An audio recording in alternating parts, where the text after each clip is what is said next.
El lloc, els jardins de Santa Clotilde.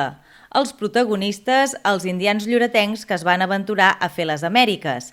L'inici de la història, un text de l'escriptora Llúcia Ramis. I a partir d'aquí, tot és possible gràcies al concurs de relats 4 ratlles.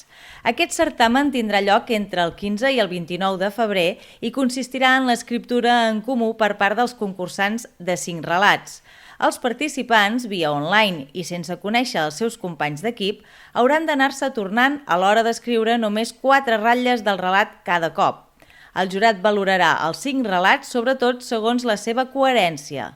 Les inscripcions a aquest concurs d'última generació, fet en col·laboració amb l'empresa 4 ratlles, estaran obertes fins al 14 de febrer al web de Lloret Turisme. El premi principal d'aquest concurs és una estada a l'Evenia Olympic Resort. L'objectiu de l'organització d'aquest concurs és promocionar i donar a conèixer el llegat cultural de Lloret de Mar relacionat amb els indians.